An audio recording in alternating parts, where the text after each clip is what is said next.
Bismillahirrahmanirrahim. Assalamualaikum warahmatullahi wabarakatuh. Alhamdulillahirabbil alamin wassalatu wassalamu ala asyrafil anbiya'i wal mursalin wa ala alihi wa ashabihi wa man tabi'ahum bi ihsanin ila yaumiddin, amma ba'du. Alhamdulillah, kita bersyukur kepada Allah Subhanahu wa taala yang mana pada malam hari ini Allah Subhanahu wa taala kembali memberikan kemudahan kepada kita bersama untuk duduk di dalam rumah Allah Subhanahu wa taala dalam rangka mengkaji ayat-ayat Allah Subhanahu wa taala ataupun hadis-hadis Rasulullah sallallahu alaihi wasallam.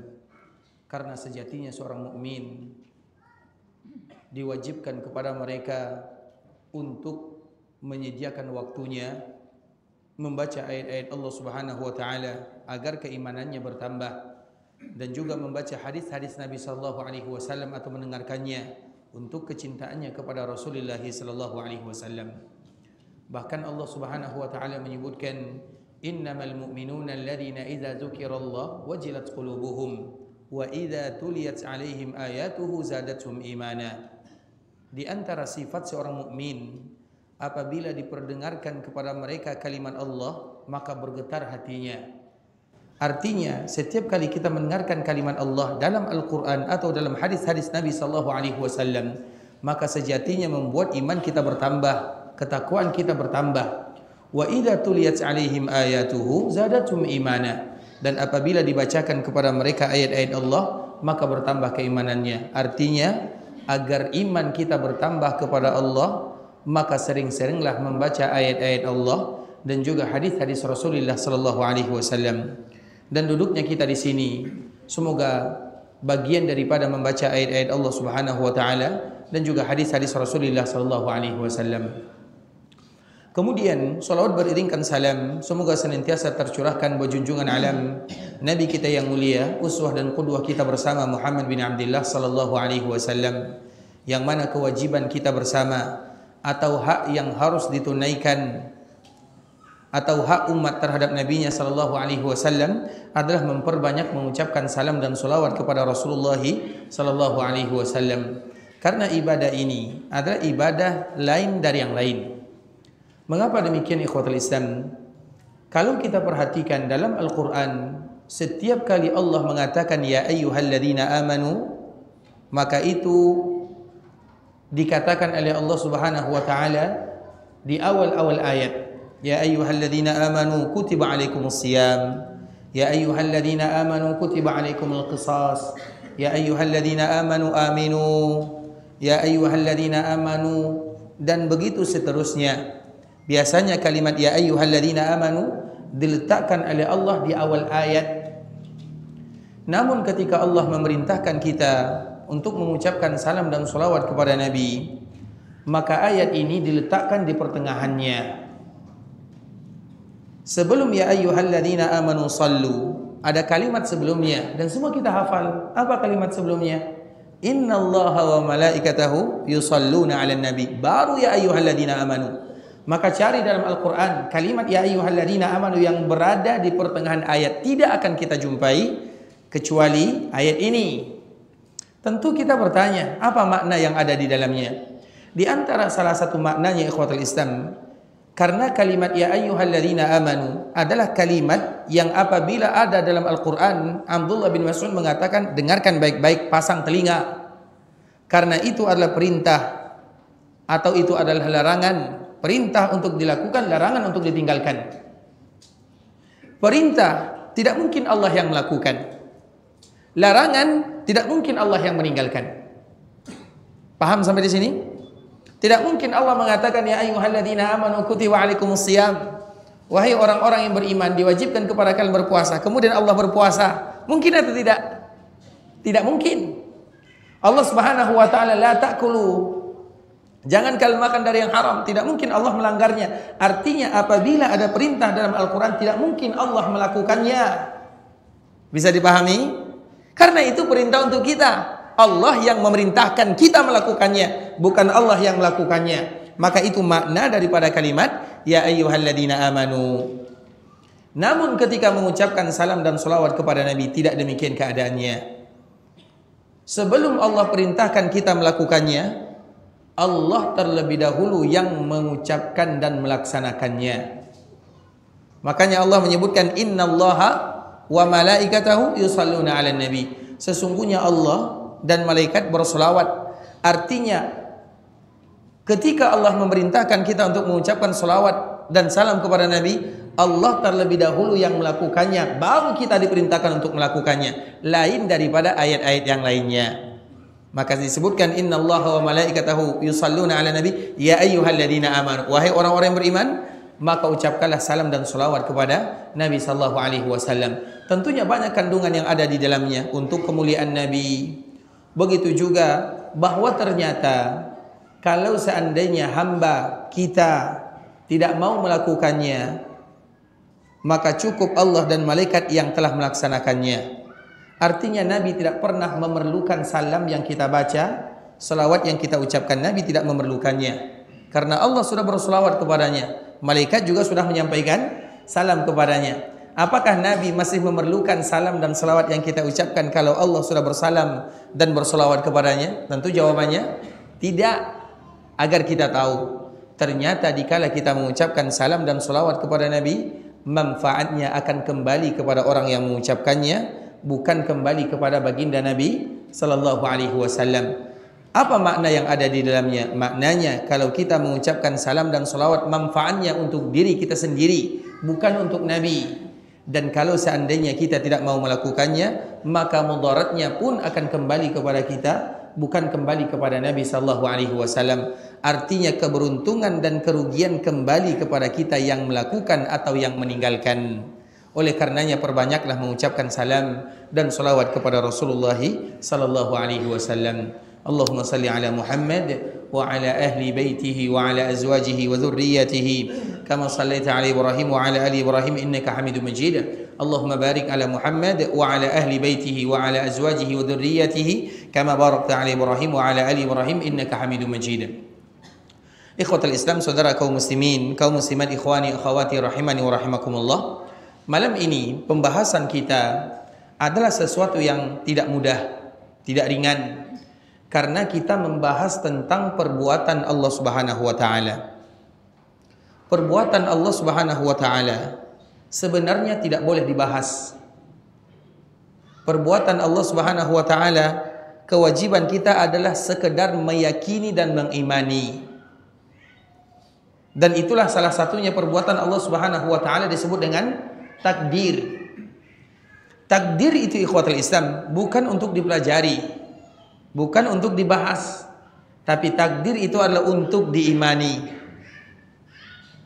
Karena semakin kita membahas tentang takdir, sebagaimana yang disebutkan oleh Imam Abu Hanifah, ibarat kita semakin melihat matahari. Kalau seandainya kita semakin lama menatap matahari, semakin mudah atau semakin sulit? Semakin sulit. Semakin kita melihat matahari, mata kita semakin terang atau semakin gelap? Semakin gelap. Berarti takdir itu bukan untuk dibahas, tapi untuk diimani. Berarti malam ini kita tidak membahas takdir. Takdir itu diimani. Maka disebut dengan iman kepada qada dan qadar. Namun kenapa perlu kita bahas? Pembahasan takdir itu ikhwatul Islam, di awal kita harus sepakat bahwa pembahasan takdir tujuannya adalah untuk meyakinkan kita agar betul-betul beriman kepada takdir Allah Subhanahu wa taala. Dan yang kedua, pembahasan kita tentang takdir agar kita tahu bahwa semua yang Allah takdirkan kepada makhluknya terbaik. Dan yang ketiga, kenapa kita membahas takdir? Agar kita jauh dari kalimat-kalimat atau dari sifat-sifat orang yang menyeleweng dari takdir. Dan yang keempat, pembahasan kita tentang takdir adalah supaya Allah memberikan kepada kita yang terbaik dengan doa-doa yang terbaik yang diajarkan oleh baginda Rasulullah SAW kepada kita bersama. Itu adalah tujuan kita untuk membahas tentang masalah iman kepada takdir. Karena iman masalah takdir ini bukan perkara yang mudah, sulit untuk diterapkan, pembahasan yang berat. Oleh karena itu ikhwatul Islam, tadi di awal muqaddimah kita menyebutkan beriman kepada takdir adalah pembahasan berkaitan dengan perbuatan Allah Subhanahu wa taala. Dan perbuatan Allah Subhanahu wa taala itu tergantung kepada Allah. Allah mau berbuat ini, Allah mau berbuat itu bukan urusan manusia. Urusan kita adalah beriman kepada perbuatan yang dilakukan oleh Allah Subhanahu wa taala. Karena Allah punya perbuatan, makhluk juga punya perbuatan. Perbuatan makhluk adalah beribadah kepada Allah Subhanahu wa taala. Dan perbuatan Allah tidak boleh ditanyakan. Itu kaedahnya. Maka Allah Subhanahu wa taala menyebutkan la yus'alu amma yaf'al. Kalian itu tidak boleh bertanya tentang apa yang Allah lakukan. Allah mau perintahkan kita salat 2 rakaat, salat zuhur, silakan, itu perintah Allah. Allah mau perintahkan maghrib 4 rakaat, itu terserah Allah, bukan urusan kita. Urusan kita melakukan atau tidak, itulah yang harus kita lakukan. Kita kerjakan atau tidak, itu adalah perbuatan kita sebagai seorang hamba. Maka Allah menyebutkan dalam surah Al-Anbiya, la yus'alu amma yaf'al. Allah tidak ditanya akan apa yang Allah lakukan.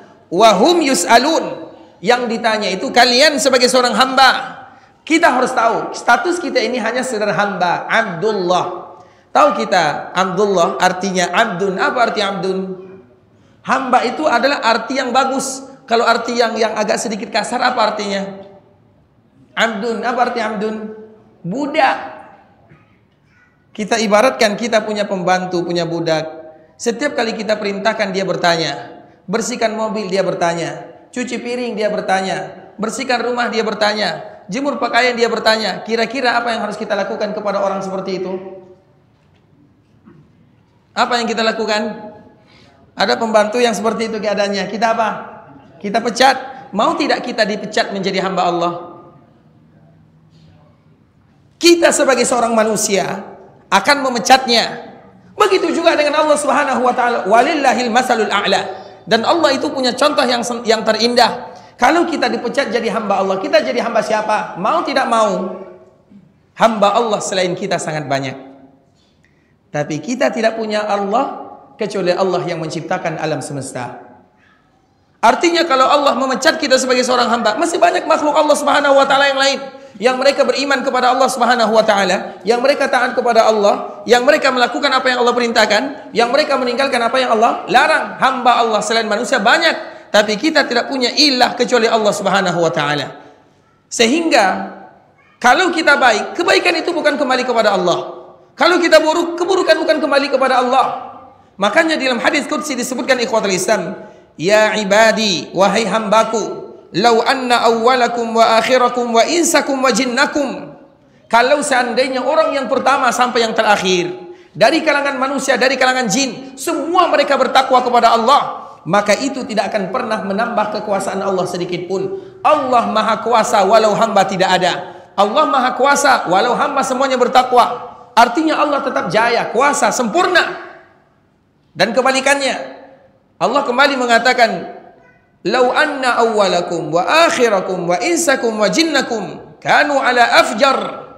Kalau seandainya orang yang pertama sampai yang terakhir, dari kalangan manusia, dari kalangan jin, semuanya ada orang yang fajir, durhaka, tidak beribadah kepada Allah, tidak akan berkurang kekuasaan Allah Subhanahu wa taala. Allah tetap maha kuasa.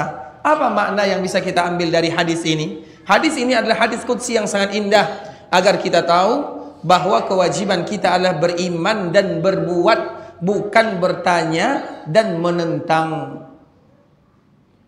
Kaum muslimin di antara salah satu sifatnya adalah banyak berbuat. Yang banyak bertanya itu adalah orang-orang sebelum kita, bukan umat Nabi sallallahu alaihi wasallam. Makanya selalu kita sampaikan sebuah hadis Nabi sallallahu alaihi wasallam. Ayat yang semuanya kita hafal. Lillahi ma fis samawati wa ma fil ard wa in tubdu ma fi anfusikum aw tukhfuhu yuhasibukum billah. Kita ulang ayat ini. Ayat ini ikhwatul Islam, yaitu ayat 3 terakhir yang ada dalam surah Al-Baqarah, itu turun tidak sekaligus, tapi satu ayat, kemudian ayat berikutnya, kemudian baru ayat berikutnya. Dan 3 ayat akhir surah Al-Baqarah itu adalah surat yang paling indah, ayat yang dianjurkan bagi kaum muslimin untuk membacanya. Bahkan kalau kita baca, apa kata Nabi? Kafatah, cukup bagi kalian pada hari itu. Artinya Allah akan menjaga kalian kalau seandainya kita membaca akhir surah Al-Baqarah. Artinya ayat ini, surat ini adalah surat yang terindah. Apa makna yang terkandung di dalamnya? Allah menyebutkan, "Lillahi mulkus samawati wal ardh wa in tubdu ma fi anfusikum aw tukhfuhu yuhasibukum billah." Sesungguhnya langit dan bumi adalah kepunyaan Allah. Sesuatu yang kalian lakukan dan sesuatu yang kalian lakukan secara zahir atau secara batin akan dihisab oleh Allah Subhanahu wa taala. Ayat ini ikhwatul Islam pertama kali turun, ayat yang berat. Kenapa ayat ini berat? Karena semua yang kita lakukan secara zahir dan apapun yang ada dalam hati kita akan dihisab oleh Allah Subhanahu wa taala. Sedangkan kita tahu hati kita, jiwa kita, nafsu kita itu lebih banyak condong kepada keburukan daripada kebaikan. Kalau seandainya ayat ini betul-betul diterapkan oleh Allah, maka semua kita tidak ada yang masuk ke dalam surga. Paham akan ayat ini? Ayat ini menyatakan wa in tubudu ma fi anfusikum au tukhfu. Apapun yang kalian lakukan secara terang-terangan atau yang dilakukan secara tersembunyi oleh hati kalian, semuanya akan dihisab. Kalau semuanya dihisab, bahkan hati kita dihisab, maka tidak akan ada di antara kita yang selamat dari api neraka. Karena jiwa hati kita ini lebih condong kepada keburukan. Sedikit kita akan berniat, kalau saya seperti ini, saya akan seperti ini. Saya akan melakukan keburukan ini. Saya akan melakukan ini. Saya tidak sholat. Kalau baru berniat saja atau baru terlintas di dalam hati, maka itu sudah dihisab oleh Allah Subhanahu wa taala. Maka ayat ini adalah ayat yang berat. Sehingga ayat ini pertama kali turun, para sahabat mereka semuanya datang mengadu kepada Nabi, "Ya Rasulullah, kami mendapatkan satu ayat yang tidak mungkin kami menerapkannya." Maka Nabi bertanya, "Ayat yang mana?" Para sahabat menjawab, "Lillahi ma fis samawati wa ma fil ardh wa in tubdu ma fi anfusikum aw tukhfuhu yuhasibukum bihillah." Apa kata Nabi sallallahu alaihi wasallam? "Wahai umatku, wahai sahabatku, kalian jangan pernah mau sebagaimana orang-orang sebelum kalian. Orang sebelum kalian itu banyak bertanya, kenapa seperti ini? Allah perintahkan ini, kenapa Allah perintahkan? Allah memerintahkan kita seperti ini, kenapa Allah perintahkan?" Terlalu banyak bertanyanya. Sehingga dengan mereka banyak bertanya, maka mereka sedikit beramal, sedikit beriman, sedikit beribadah. Itu adalah sifat orang terdahulu. Maka dikala sahabat datang bertanya kepada Nabi, Nabi marah. Nabi tidak memberikan jawaban, tapi Nabi memberikan teguran. Jangan kalian mau sama dengan orang-orang sebelum kalian, banyak bertanya. Agama ini ikhwatul Islam bukan untuk dipertanyakan, tapi untuk dilakukan. Allah perintahkan salat 2 rakaat, salat subuh selesai, 2 rakaat. Apa salahnya? Allah perintahkan kita salat maghrib 3 rakaat, selesai. Kenapa harus 3? Kenapa harus 4? Kenapa harus 2? Itu bukan sifat Allah Subhanahu wa taala, atau bukan sifat hamba Allah, dan juga bukan sifat umat Nabi sallallahu alaihi wasallam.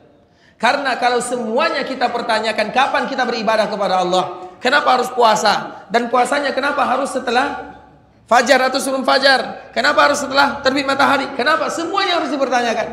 Kalau seperti itu kapan kita beribadah? Dan ini adalah bagian daripada perbuatan Allah Subhanahu wa taala, agar kita tidak melanggar rambu-rambu kita sebagai seorang hamba. Hamba itu sebagaimana tadi kita contohkan, tinggal lakukan, kerjakan, selesai, tanpa banyak bertanya. Makanya sahabat dikala mereka bertanya, Nabi menegurnya, jangan kalian banyak bertanya sebagaimana banyaknya bertanya orang-orang sebelum kalian. Akan tetapi kalau ada ayat yang turun kepada kalian, cukup bagi kalian mengatakan sami'na wa ata'na. Maka dikala Nabi mengatakan kalimat tersebut, semua para sahabat mengatakan sami'na wa ata'na. Ketika mereka mengatakan sami'na wa ata'na, Allah langsung turunkan ayat yang kedua, amanar rasul bima unzila ilaihi min rabbih wal mu'minun kullun amana billahi wa malaikatihi wa kutubihi wa rusulihi la nufarriqu baina ahadin minhum wa la nufarriqu baina ahadin min rusuli wa qalu sami'na wa qalu. Siapa yang mengatakan wa qalu? Dan mereka mengatakan, mereka itu siapa? Mereka itu adalah umat Nabi sallallahu alaihi wasallam, kita. Artinya di antara salah satu sifat kita sebagai umat Nabi adalah wa qalu sami'na wa ata'na. Kita senantiasa mengatakan sami'na wa ata'na. Ini Allah perintahkan sami'na wa ata'na. Ini Allah larang sami'na wa ata'na, selesai.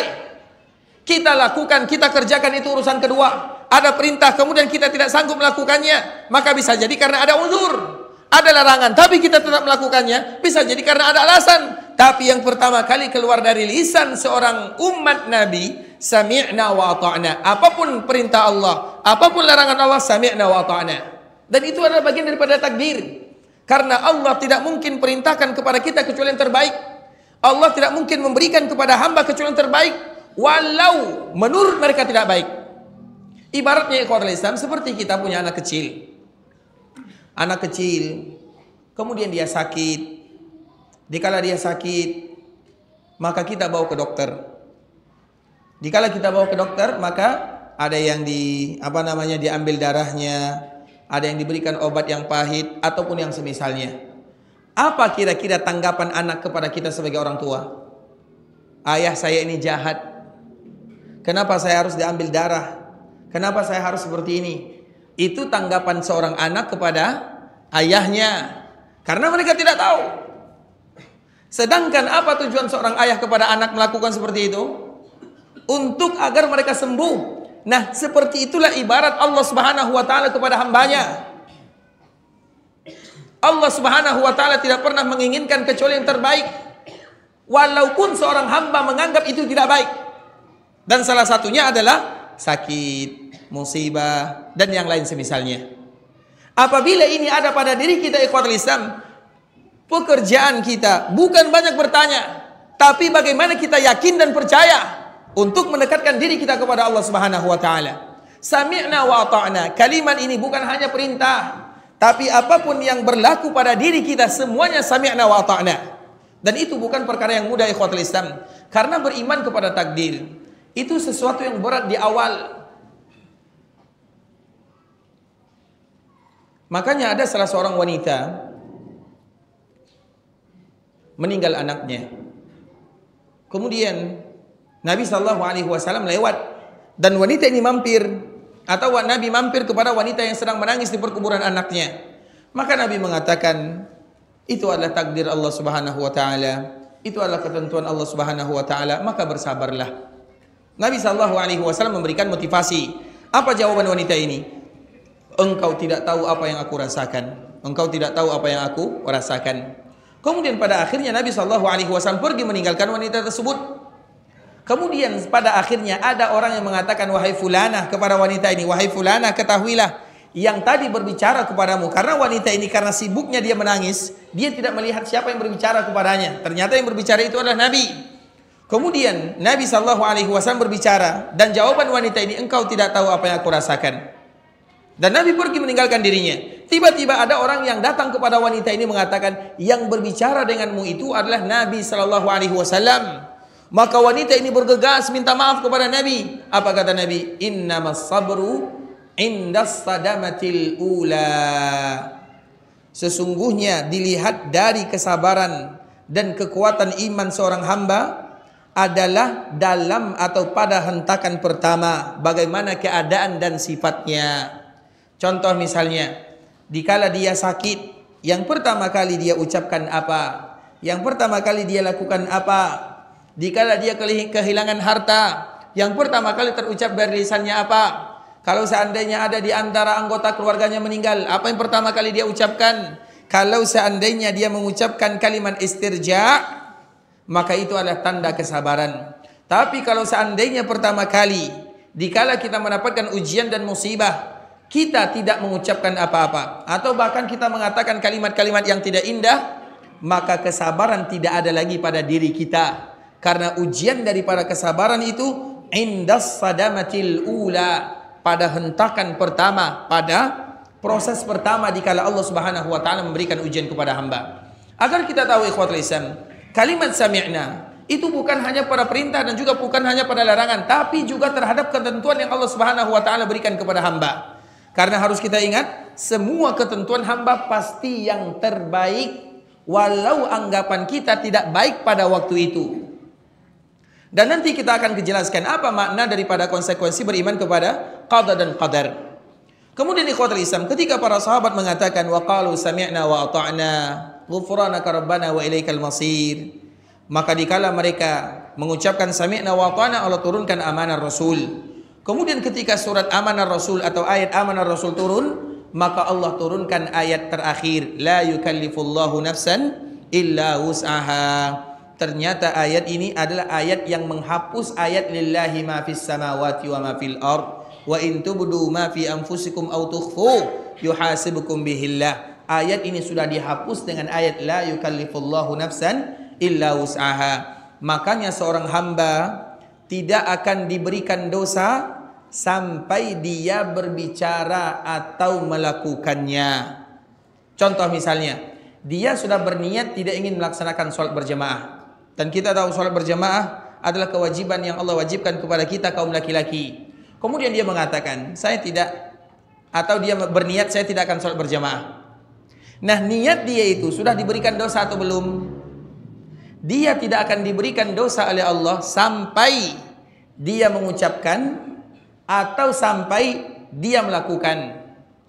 Selama itu baru dalam hati, maka Allah tidak akan memberikan beban. Dan kita kiaskan kepada dosa-dosa yang lainnya. Misalnya dia mengatakan, karena kita tahu inna nafsa la'ammaratun bisu', sesungguhnya jiwa kita ini lebih condong melakukan keburukan dibandingkan dengan kebaikan. Artinya kita dorongan untuk melakukan keburukan sangat banyak. Dan yang pertama kali mendorong kita melakukan keburukan adalah diri kita sendiri. Maka di antara salah satu doa yang senantiasa kita ajarkan dan diajarkan oleh Nabi sallallahu alaihi wasallam, Allahumma alhimni rusydi wa a'izni min syarri nafsi. Itu adalah doa yang diajarkan oleh Nabi sallallahu alaihi wasallam. Allahumma alhimni rusydi wa a'izni min syarri nafsi. Ya Allah, bantu aku untuk melakukan kebaikan dan lindungi aku dari kejahatan diriku. Itu merupakan di antara doa yang diajarkan oleh baginda Rasulullah sallallahu alaihi wasallam.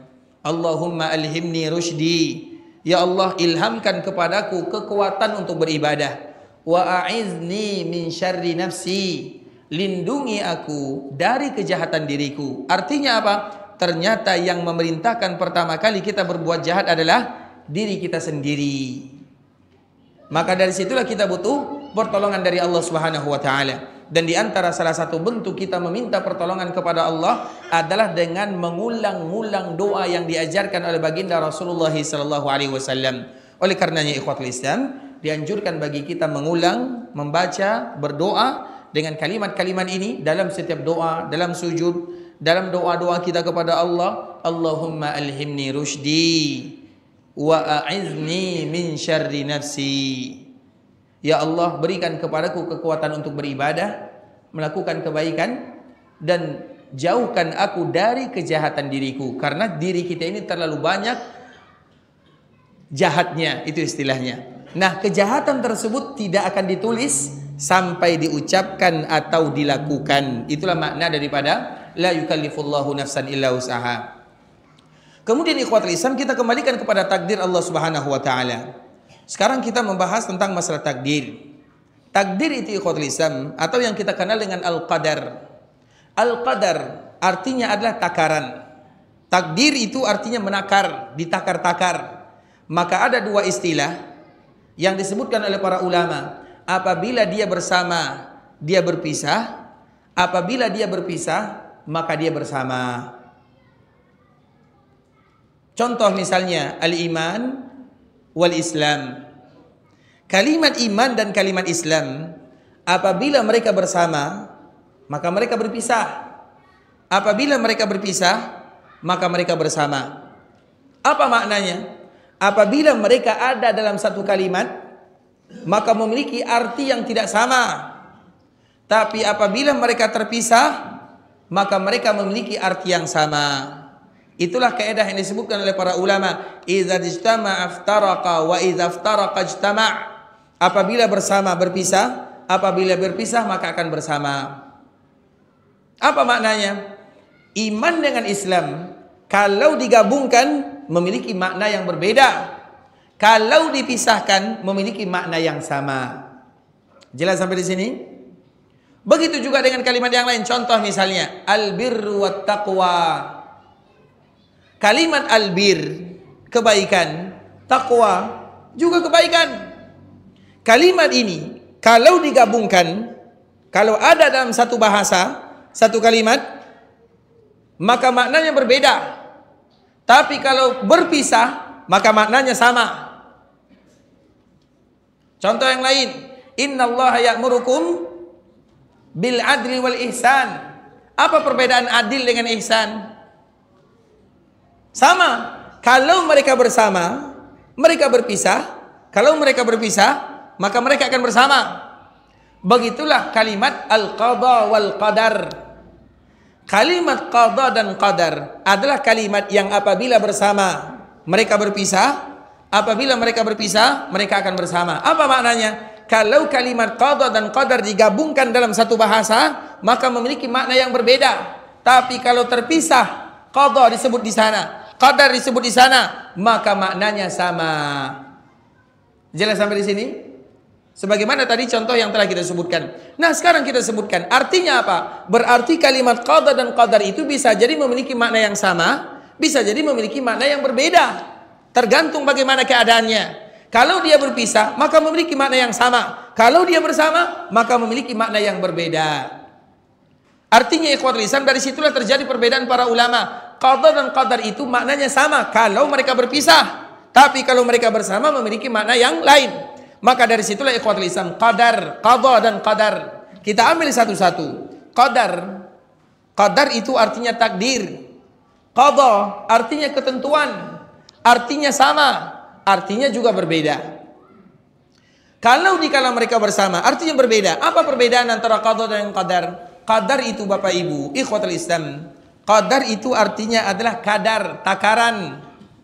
Takaran itu apa maknanya? Takaran itu artinya ikhwatul Islam, dikala diberikan takaran dan Allah selalu memberikan takaran untuk makhluknya. Apa makna diberikan takaran? Allah Subhanahu wa taala selalu menentukan takdir-takdir hambanya, maka disebut dengan qadar. Ditakdirkan, ditakar oleh Allah Subhanahu wa taala. Ibarat seorang tukang jahit. Kemudian dipesan. Kemudian dikala ingin dijahit, maka dia mengukur. Ini panjangnya sekian, ini lebarnya sekian. Itu disebut dengan takdir. Disebut dengan takaran. Nah, takaran ini panjangnya, lebarnya masih bisa berubah atau tidak? Masih bisa berubah atau tidak? Masih. Makanya kalau seandainya ada yang berubah, maka yang berubah itu adalah takdir. Kadarnya, takarannya masih bisa berubah karena belum ditentukan oleh Allah Subhanahu wa taala, masih ditakar-takar. Tapi kalau penjahit tersebut sudah diukur, ini panjangnya, ini lebarnya, bikin baju misalnya, atau bikin celana misalnya, panjangnya sekian, lebarnya sekian. Kemudian dia gunting. Dikala dia gunting, bisa lagi dirubah atau tidak? Tidak lagi bisa dirubah. Maka itulah yang disebut dengan qadha. Dari sinilah para ulama menyebutkan ikhwatul Islam, kalau sudah qadha, maka itu tidak akan pernah bisa berubah untuk selama-lamanya. Tapi kalau itu masih takdir, maka takdir itu bisa berubah. Bagaimana supaya takdir itu bisa berubah? Salah satunya adalah dengan doa. Makanya Nabi SAW menyebutkan, la yaruddul qadar illa doa. Doa itu bisa berubah semuanya. Seperti misalnya hadis Nabi SAW, apabila ada di antara kalian yang menyambung tali silaturahimnya, maka Allah akan panjangkan umurnya dan Allah akan lapangkan rezekinya. Nah, kalimat ini berarti hamba tersebut belum ditentukan umurnya. Iya atau tidak? Karena Allah mengatakan akan dipanjangkan umurnya. Kalau dia melakukan menyambung tali silaturahim, akan dipanjangkan umurnya, akan diluaskan hartanya. Artinya bisa berubah atau tidak? Bisa berubah. Karena itu masih takdir, masih ditakar oleh Allah. Hamba, maka Allah mengatakan kepada malaikatnya, wahai malaikatku, lihat hamba tersebut. Kalau seandainya mereka menjaga rahimnya, menyambung tali silaturahim, menjaga saudara-saudarinya, keluarganya, maka panjangkan umurnya, lapangkan rezekinya. Malaikat tinggal melihat. Kalau dia melakukan, dilapangkan rezekinya, dipanjangkan umurnya. Tapi kalau dia tidak melakukan, maka rezekinya tidak diluaskan, umurnya tidak dipanjangkan. Artinya masih bisa berubah atau tidak?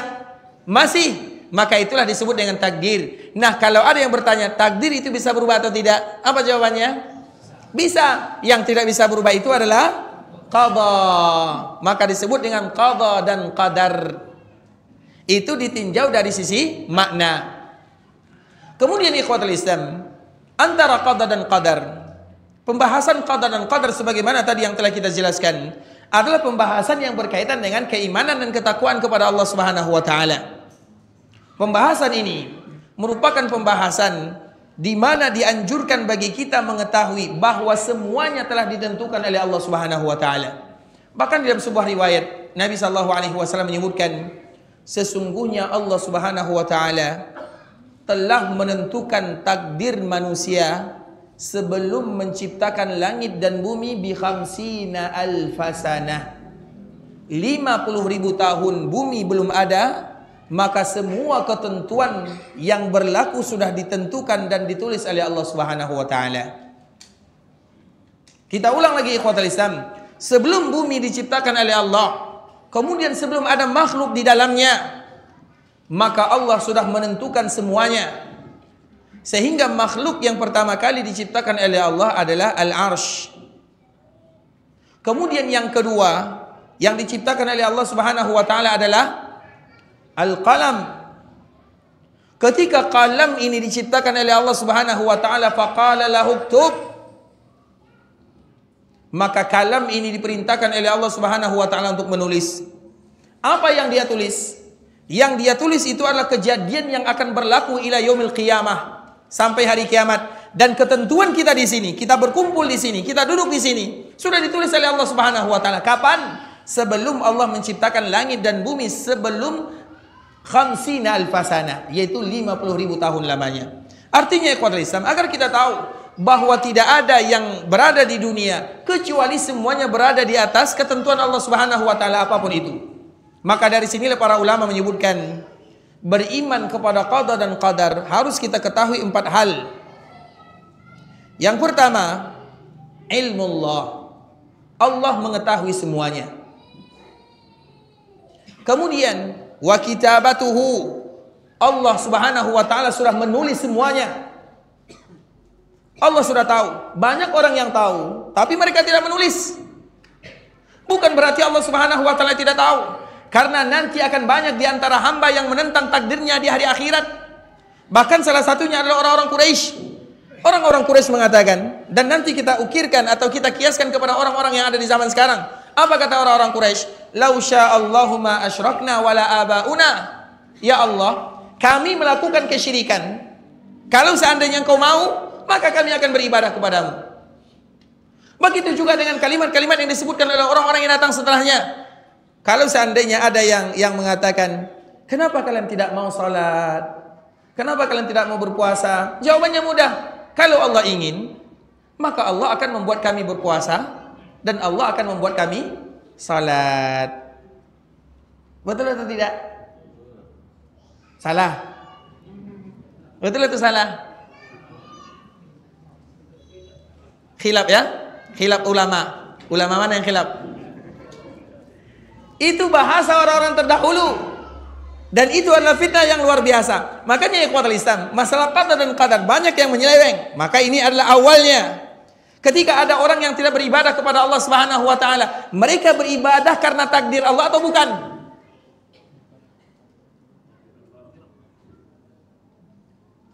Ada orang yang tidak beribadah. Ada orang yang ingkar kepada Allah, itu karena takdir Allah atau bukan?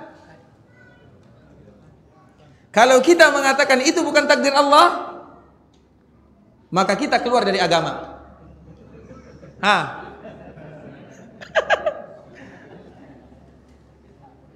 Kalau kita mengatakan itu adalah takdir Allah, maka itu alasan orang-orang yang tidak mau beribadah. Ini takdir Allah, selesai.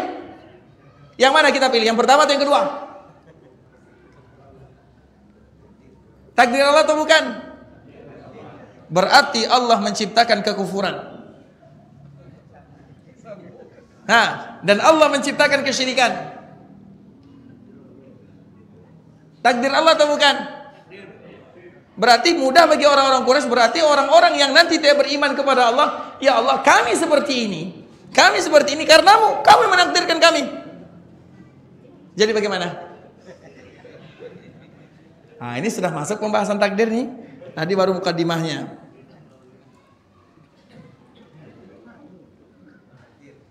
Takdir ya. Kenapa takdir? Masih bisa memilih? Abu Lahab. Contohnya, dia ditakdirkan oleh Allah masuk neraka sebelum 10 tahun dia mati. Jelas kisah Abu Lahab? Abu Lahab ini adalah dulunya, Abu Lahab itu namanya adalah Abdul Uzza. Abdul Uzza itu Abdul Aziz, hamba Allah artinya. Dan dia adalah orang yang paling sayang kepada Nabi sallallahu alaihi wasallam. Sayang dia kepada Nabi. Wajar saja karena Nabi tidak ada ayahnya. Seolah-olah Abu Lahab itu adalah ayahnya. Jadi Abu Lahab itu ayah Nabi. Kalau istilahnya paman Nabi. Kemudian ikhwatul Islam, kapan dia tidak mulai sayang kepada Nabi? Saking sayangnya dia kepada Nabi, maka dia menikahkan kedua putranya bersama kedua putri Nabi sallallahu alaihi wasallam. Dia memiliki putra Utsbah dan Utaibah. Maka dia nikahkan Utsbah dan Utaibah dengan putri Nabi yang bernama Ruqayyah dan Ummu Kulsum. Sayang dia kepada Nabi sallallahu alaihi wasallam. Jangan kita katakan Abu Lahab tidak sayang kepada Nabi. Kapan sayangnya hilang? Ketika Nabi berdiri di atas bukit Safa dan mengatakan, "Inni nadhirun lakum baina yaday adzabin syadid."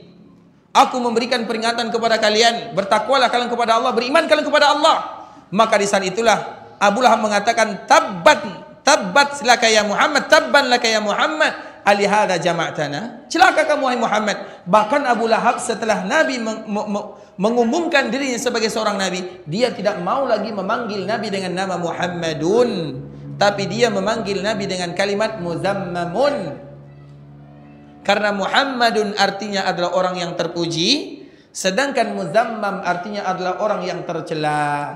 Dia paling sayang kepada Nabi. Sampai kapan? Sampai sebelum Nabi mengumumkan dirinya sebagai seorang Nabi dan sebagai seorang Rasul. Maka kalimat yang pertama keluar dari lisan Abu Lahab apa? Tabban laka ya Muhammad. Celaka kamu wahai Muhammad.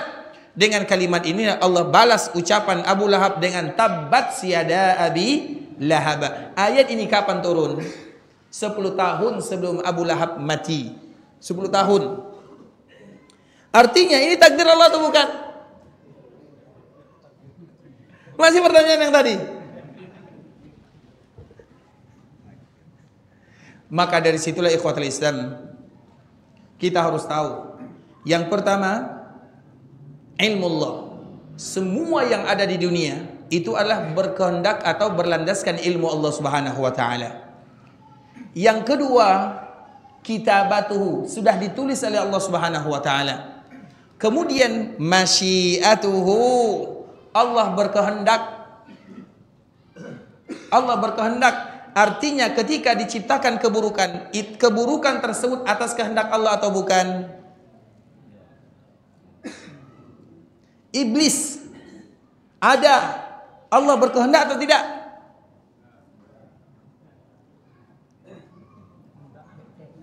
Kalau kita mengatakan Allah tidak berkehendak, maka kita mengatakan sama saja kita mengatakan berarti Allah tidak tahu, Allah tidak punya ilmu. Orang yang mengatakan Allah tidak punya ilmu, apa konsekuensinya?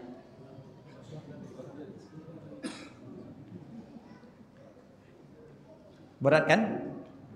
Makanya tidak usah bahas tentang takdir. Tidak usah bahas tentang takdir. Berarti kita bahas yang lain. Yang ketiga, masyiatuhu. Masyiah itu artinya semua yang terjadi di dunia berlandaskan kehendak Allah Subhanahu wa taala. Semuanya. Keimanan, kekufuran, kebaikan, keburukan, semuanya. Dukun ada atas kehendak Allah atau bukan? Tukang sihir ada atas kehendak Allah atau bukan? Iya atau tidak? Berarti dukun kalau ditanya, kenapa kamu jadi dukun? Atas kehendak Allah.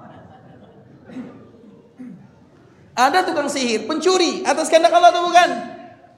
Kalau kita mengatakan ini atas kehendak Allah, maka dia selama-lamanya akan mencuri. Kapan dia akan berhenti?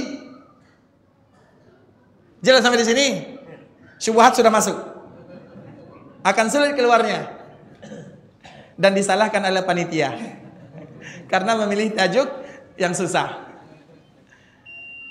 Pas azan. Baik, ikhwatul Islam, berpikir dulu. Nanti setelah ini kita sambung setelah azan atau sambung setelah salat. Setelah azan sebentar saja ya, untuk menghilangkan syubhat yang tadi. Baik, azan dulu. Barakallahu fikum wa jazakumullahu khair.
Bismillahirrahmanirrahim.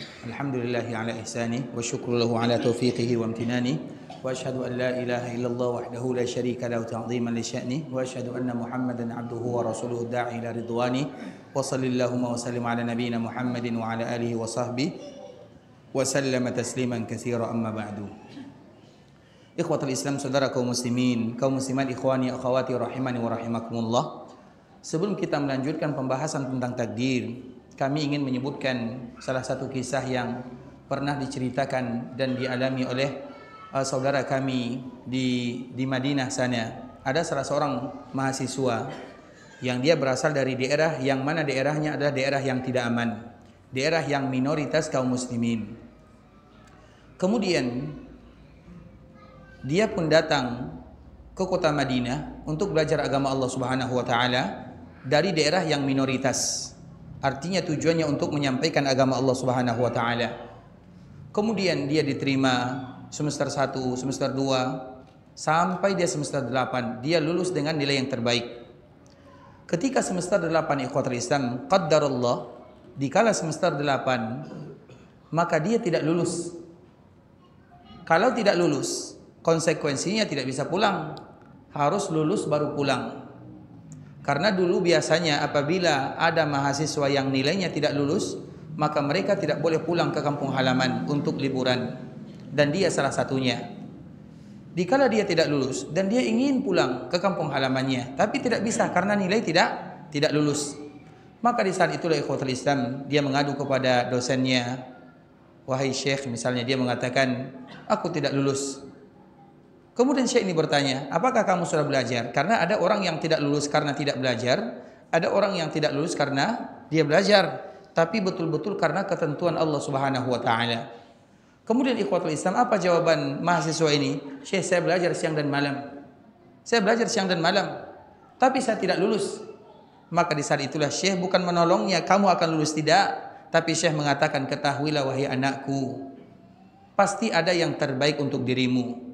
Tetaplah kamu tinggal di Madinah, tinggal 1 semester, padahal dia ingin pulang bertemu dengan keluarganya. Namun tidak bisa pulang karena dia tidak lulus. Maka saya mengatakan pasti ada yang terbaik untuk dirimu. Pada akhirnya, dan masih ada sesuatu di dalam hatinya, dia kembali melanjutkan 1 semester lagi untuk melengkapkan semester 8 yang tadi dia tidak lulus atau gagal kalau istilah kita. Kemudian ikhwatul Islam, pada akhirnya dia belajar. Nah, dikala dia mulai belajar semester untuk mengganti semester yang gagal tadi, apa yang terjadi? Karena kawan-kawannya semuanya pulang, mereka lulus. Qaddarullah, pada tahun itu adalah tahun di mana semua yang berasal dari alumni Madinah, mereka dicari, dipenjara, bahkan ada di antara mereka yang dibunuh dari negaranya. Dan itu adalah alasan Allah untuk menyelamatkan dirinya. Disitulah kita mengatakan qaddarallahu wa ma syaa fa'al. Ini adalah takdir Allah Subhanahu wa taala. Dan itu terjadi kepada kita bersama ikhwatul Islam. Kita menginginkan, Anda menginginkan, kita semua menginginkan, dan Allah punya keinginan. Kita menginginkan A, yang fulan juga menginginkan A, Allah menginginkan B, maka itu semuanya dikembalikan kepada keinginan Allah Subhanahu wa taala. Iya, dan itu adalah sesuatu yang tidak mudah bagi kita untuk menerapkannya.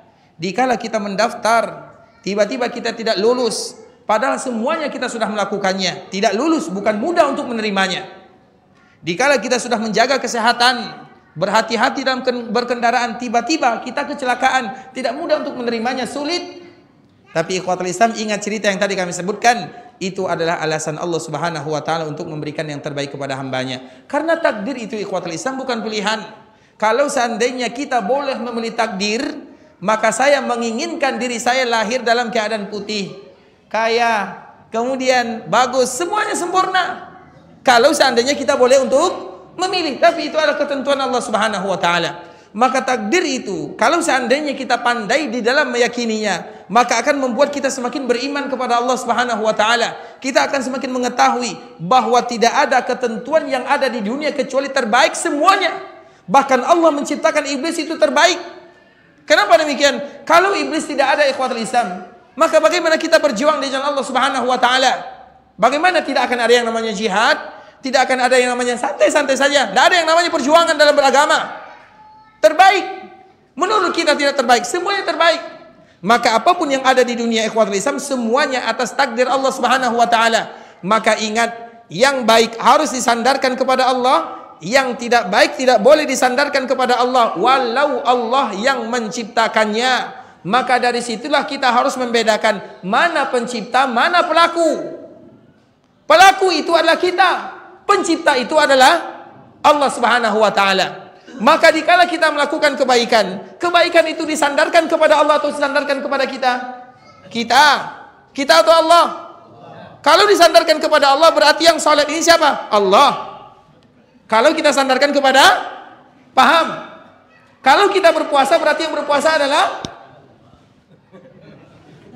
ini kemana-mana perginya. Ketika kita melakukan kebaikan, kebaikan itu disandarkan kepada Allah atau kepada orang yang melakukannya? Yang melakukannya. Dikala fulan salat, berarti yang salat itu adalah fulan, bukan Allah yang salat. Dikala ada seorang hamba yang melakukan keburukan, keburukan itu disandarkan kepada Allah atau kepada dia? Kepada dia. Walau yang menakdirkan itu semua adalah, jelas sampai di sini. Maka dari situlah kita harus membedakan mana pelaku, mana pencipta. Pencipta adalah Allah Subhanahu wa taala, sedangkan kita adalah pelakunya, dan semua yang ada di dunia adalah atas kehendak Allah Subhanahu wa taala. Maka dari situlah dibagi ikhwatul Islam, ada kehendak, ada kesukaan. Tidak semua yang dikehendaki oleh Allah Subhanahu wa taala harus dicintai oleh Allah Subhanahu wa taala. Tadi kita menyebutkan bahwa dalam masalah takdir harus ada 3 atau 4. Yang pertama, ilmu Allah. Allah tahu semuanya. Yang kedua, Allah tulis semuanya. Yang ketiga, semuanya yang ada di dunia Allah kehendaki. Iman, kufur, kebaikan, keburukan, semuanya atas kehendak Allah Subhanahu wa taala. Semuanya atas kehendak. Tapi ingat, tidak semua yang Allah kehendaki disukai oleh Allah Subhanahu wa taala. Allah menciptakan iblis. Apakah iblis disukai oleh Allah Subhanahu wa taala? Tidak. Tapi dikehendaki atau tidak? Iya. Allah Subhanahu wa taala menciptakan penyakit. Apakah penyakit disukai oleh Allah? Tidak. Tapi dikehendaki oleh Allah Subhanahu wa taala. Maka dari situlah tidak semua yang dikehendaki dicintai oleh Allah Subhanahu wa taala. Maka dari situ ada 2. Ada bagian masalah agama, ada bagian masalah dunia. Bagian dalam masalah agama, tidak boleh bagi kita mengatakan ini takdir Allah. Seperti misalnya, wahai fulan, kenapa kamu tidak salat? Ini takdir Allah. Karena kita ada pilihan di sana. Wahai fulan, kenapa kamu tidak berpuasa? Takdir Allah. Kalau Allah menakdirkan saya puasa, kalau Allah menakdirkan saya tidak puasa, tidak boleh. Takdir ini baru boleh kita berucap sesuatu yang di luar daripada ketentuan kita. Kita berkendaraan, sudah hati-hati, pakai helm, pakai semuanya, kemudian tiba-tiba terjatuh, baru dikatakan ini takdir Allah Subhanahu wa taala. Ketika kita misalnya di rumah, kita jaga semuanya, tiba-tiba kehilangan, maka baru dikatakan ini takdir Allah Subhanahu wa taala. Maka takdir seperti ini hanya boleh diucapkan dalam masalah kauniyah, dalam masalah hukum alam yang mau tidak mau akan terjadi.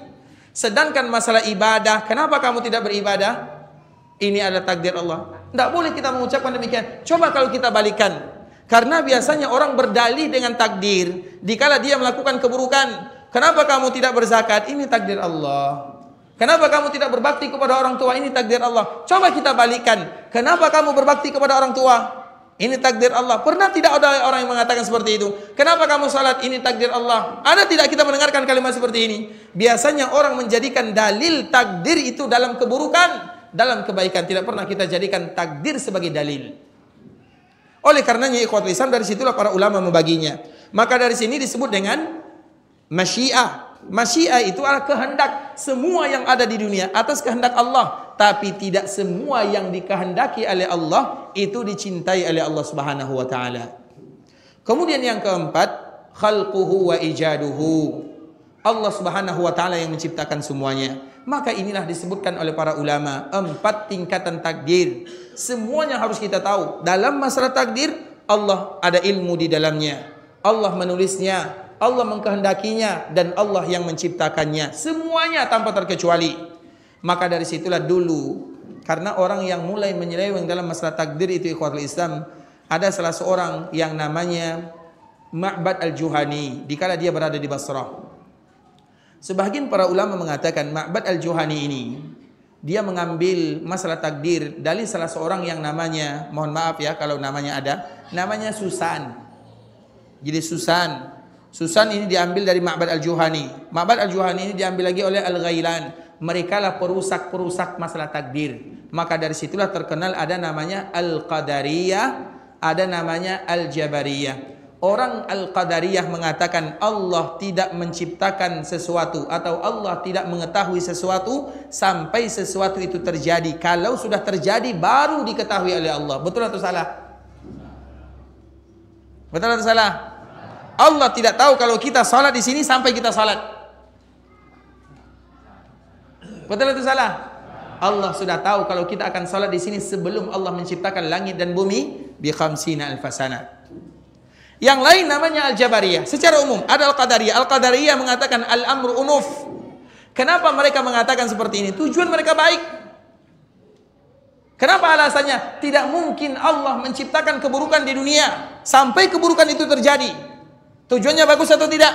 Bagus. Agar mereka tidak menyandarkan keburukan kepada Allah. Buruk itu tidak ada di dunia sampai, atau buruk bukan takdir Allah, tapi karena manusia. Jadi saya melakukan keburukan, saya tidak salat bukan karena Allah, karena saya. Betul atau tidak?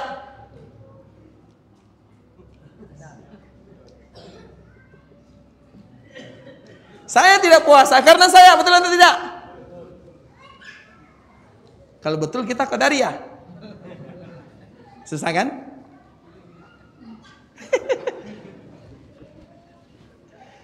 Tujuan mereka bagus. Mereka tidak ingin menyandarkan keburukan kepada Allah Subhanahu wa taala. Kita berbuat buruk, yang buruk itu kita, bukan Allah Subhanahu wa taala.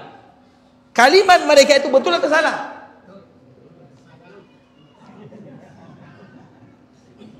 Kalau betul, berarti kita satu rombongan dengannya. Dengan Qadariyah. Dan orang Qadariyah, apa kata Abdullah bin Umar? Kalau kalian berjumpa dengan orang-orang tersebut, kabarkan, sampaikan, aku berlepas diri darinya dan dia berlepas diri dariku. Tujuannya bagus. Semuanya tidak disandarkan kepada Allah. Makanya mereka mengatakan al-amru unuf. Semua perbuatan itu baru diketahui oleh Allah, baru disebut dengan takdir kalau sudah terjadi. Ingat ikhwatul Islam, semuanya atas kehendak Allah. Kebaikan ataupun keburukan atas kehendak Allah. Tapi pertanyaannya, apakah semua yang Allah kehendaki harus dicintai oleh Allah Subhanahu wa taala? Disitulah kita harus membedakan, disitulah Ahlussunnah wal Jamaah. Al-Jabariyah lain. Al-Jabariyah itu mengatakan ikhwatul Islam, kita semuanya atas takdir Allah Subhanahu wa taala. Betul atau salah? Kita mau ke kanan, kita mau ke kiri, kita tidak ada pilihan. Semuanya atas ketentuan Allah. Betul atau salah?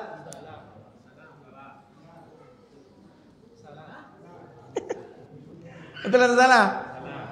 Yang kanan betul, yang kiri salah. Khilaf lagi ya.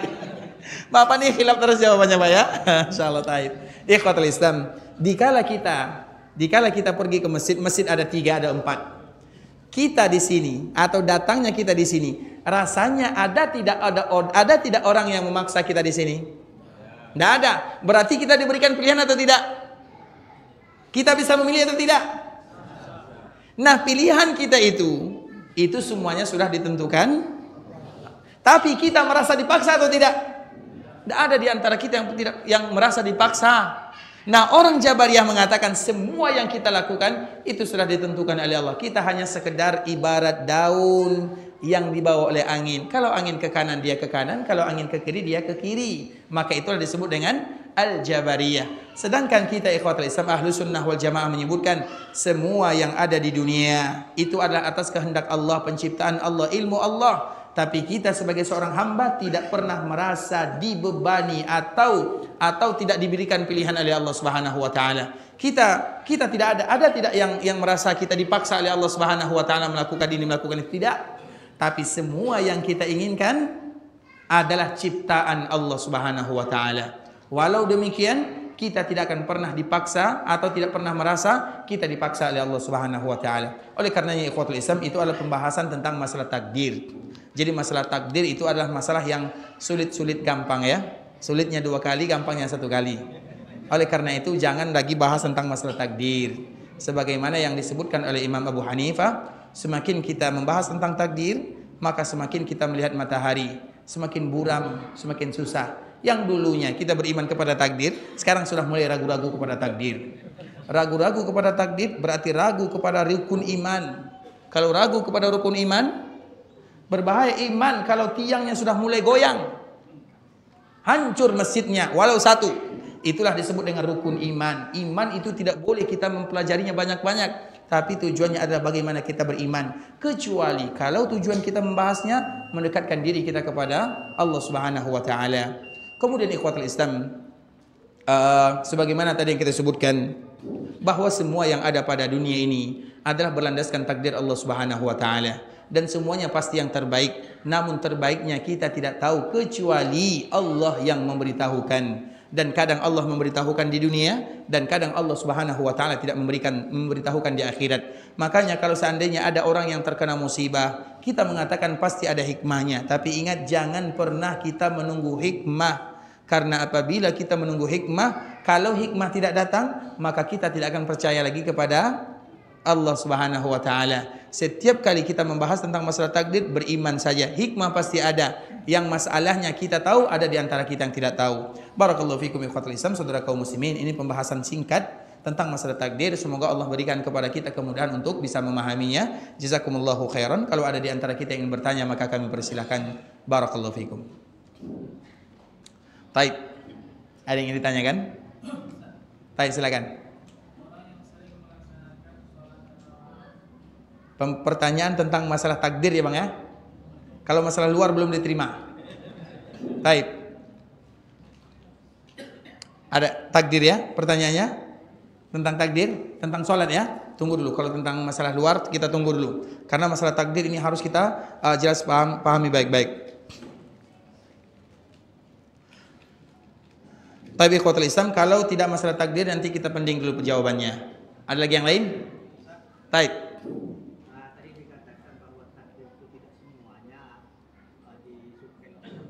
Jadi apa tujuan Allah tidak menciptakan sesuatu yang tidak disukainya itu? Taib. Pertanyaan ini Bapak bagus. Tapi boleh atau tidak?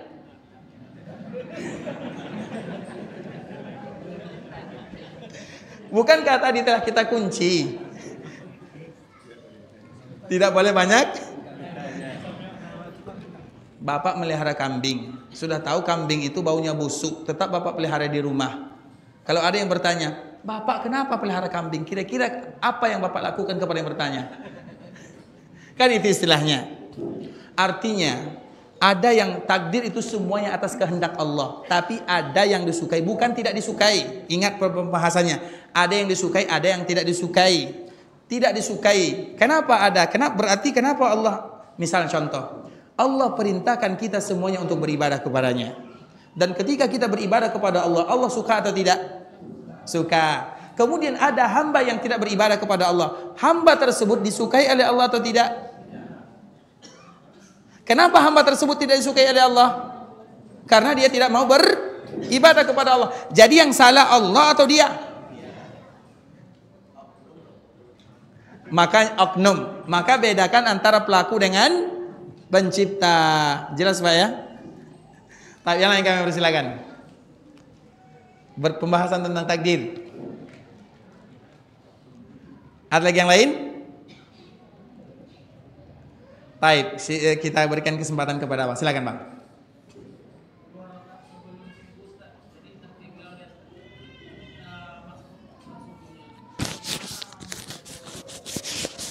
Tapi ikhwatul Islam, apabila ada seorang hamba yang terbiasa melakukan sholat sunat fajar, tiba-tiba dia terlambat, suatu hari dia terlambat, bukan sering terlambat. Bisa dipahami perbedaannya ya? Tapi misalnya dia rutin melakukan sholat sunat 2 rakaat fajar, tiba-tiba dia terlambat bangun karena alasan. Kemudian pas datang ke masjid, orang sudah melakukan sholat subuh, maka boleh bagi dia untuk melakukan sholat sunat fajar setelah subuh. Kenapa? Karena itu adalah kebiasaannya. Tapi kalau itu bukan kebiasaannya, maka tidak boleh bagi dia untuk melakukan salat 2 rakaat setelah subuh, karena waktu ini adalah waktu yang terlarang bagi kita melakukan ibadah salat. Tapi waktu ini adalah waktu berzikir kepada Allah, karena waktu berzikir yang paling bagus adalah setelah subuh dan setelah asar. 2 waktu ini adalah waktu yang paling bagus beribadah kepada Allah, dan zikir yang terbaik adalah Al-Quran. Maka kalau ada di antara anak-anak kita yang ingin menghafal Quran, perintahkan mereka menghafal Quran di 2 waktu ini, setelah subuh sampai syuruk dan setelah asar sampai ghurub, karena waktu ini adalah waktu yang terbaik untuk menghafal Quran, karena itu adalah waktu yang berzikir kepada Allah Subhanahu wa taala. Dan Allah tidak mungkin memerintahkan kita berzikir di waktu tersebut kecuali Allah akan berikan kemudahan. Makanya kita tidak boleh tidur di waktu ini.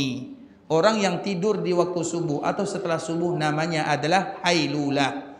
Dan orang yang tidur setelah asar namanya adalah ailulah. Karena tidur itu ada 3. Ada hailulah, ada qailulah, ada ailulah.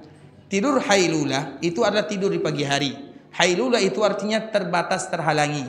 Karena orang yang tidur di pagi hari terhalangi dari keberkahan, baik keberkahan dunia ataupun keberkahan akhirat. Dan itu hanya setelah matahari terbit. Kalau setelah matahari terbit silakan tidur, tidak menjadi masalah. Kemudian qailulah adalah orang yang tidur siang, maka itu dianjurkan. Dan Nabi mengatakan qilu fa inna syaitana la yaqil. Tidur sianglah kalian karena syaitan itu tidak tidur siang. Maka tidur siang walau 10 menit, walau 5 menit berbaring. Kemudian ikhwatul Islam yang terakhir namanya ailulah, yaitu tidur setelah sore. Kenapa disebut dengan ailulah? Karena tidur di waktu ini adalah tidur yang bisa membawa penyakit. Maka disebut dengan ailulah. Kenapa? Yang pagi hailulah, yang sore ailulah, karena waktu ini adalah waktu yang paling bagus untuk berzikir kepada Allah Subhanahu wa taala. Dan zikir yang terbaik adalah membaca Al-Qur'an. Maka kalau ada di antara kita yang ingin membaca Al-Qur'an di 2 waktu ini. Kalau ada di antara kita yang ingin memerintahkan anak-anaknya menghafal Qur'an juga di waktu ini. Waktu inilah yang terbaik untuk membaca, menghafal Al-Qur'an, karena Al-Qur'an adalah zikir yang terbaik. Baik, jadi bukan waktu salat. Bukan berarti salat tidak boleh, tapi waktunya bukan ini. Jelas ya? Tapi yang lain kami persilakan. Ikhwatul Islam, saudara kaum muslimin, kaum musliman, ikhwani akhwati rahimani wa rahimakumullah. Kalau tidak ada, mungkin sampai di sini pembahasan yang bisa kami jelaskan.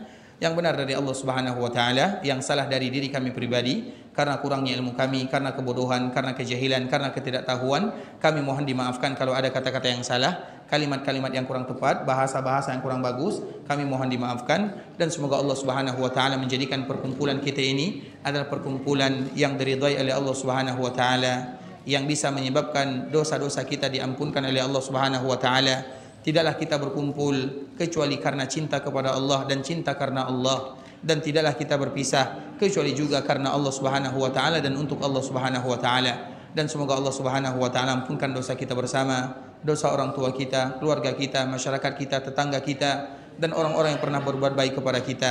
Dan semoga Allah Subhanahu wa taala mudahkan langkah kita di dunia, dan Allah juga mudahkan langkah kita untuk masuk ke dalam surga. Amin amin ya rabbal alamin. Kita tutup dengan doa kafaratul majlis. Subhanakallahumma bihamdika asyhadu an la ilaha illa anta astaghfiruka wa atubu ilaik. Wa sallallahu wa sallam ala nabiyyina wa habibina wa khalilina wa sayyidina Muhammadin wa ala alihi wa sahbihi wa sallam tasliman katsira. Assalamualaikum warahmatullahi wabarakatuh.